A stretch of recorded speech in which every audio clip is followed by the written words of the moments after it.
Continuing today's workshop on supporting temporary distance learning, we are discussing how you can plan with instructors.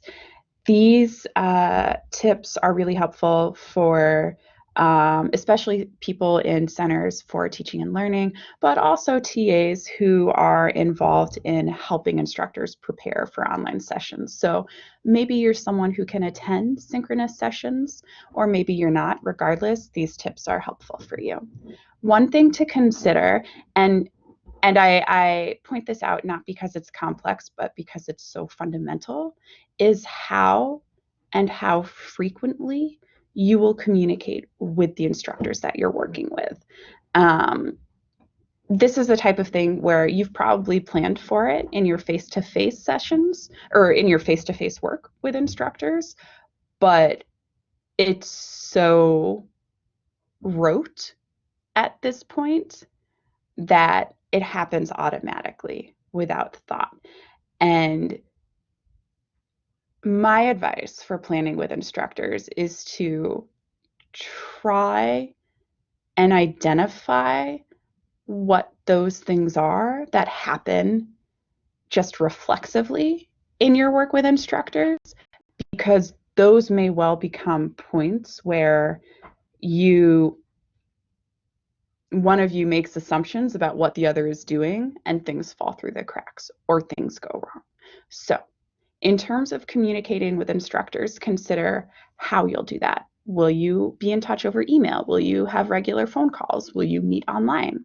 Meeting online can be helpful because it will help both of you feel a little more acclimated in this new environment that you're expected to teach and learn in. Are you going to meet before sessions to plan? Are you going to meet after sessions to debrief? Are you going to meet weekly? Are you going to meet as needed? Those are all things to consider. You also want to talk through who is communicating with students, when, and how. I recommend picking a method of communication and sticking with it. And that's just as it would be if you were teaching a face-to-face class. Kind of similar to the face-to-face environment. Are you going to send regular pre-class attendance reminders? Are you going to send post-class assignment recaps? Those things might feel a bit generous. You know, you might have an instructor, or you might be the person contacting students, and you might think, surely they can keep track of that. But we are operating in unique times. And so I would err on the side of over-explaining, perhaps, as much as you have the capacity to do so right now. And then lastly, when it comes to planning with instructors, you also want to talk through what the instructor will do themselves and what they expect of you. And we have a sample breakdown of duties that CIRTL uses to explain what instructors do versus what our support people do for our online courses.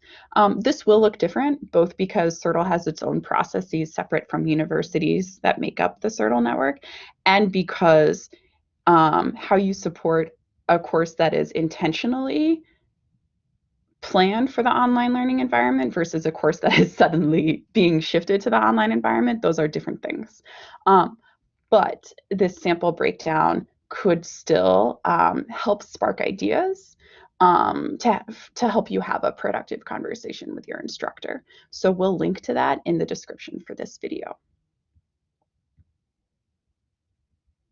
And here's an example of a discussion prompt where I'm inviting participants to, if this were a live synchronous session, I would be inviting participants to respond in the chat window with how they've helped instructors plan for their courses in person or online. This is also a point, since we're shifting topics in this workshop, where you can give a preview of what to expect next.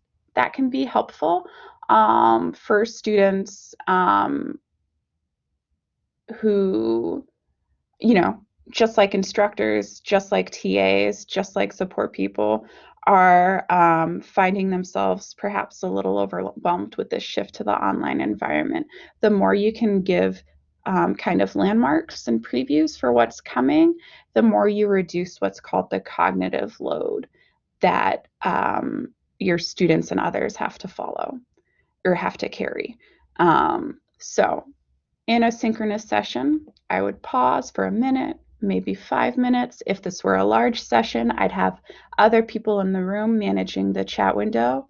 If it's a small session, I would pause my speaking and I would read through things happening in the chat window, and I would lift up questions from the chat window and make sure that people had ample opportunity to discuss before moving on to the next topic.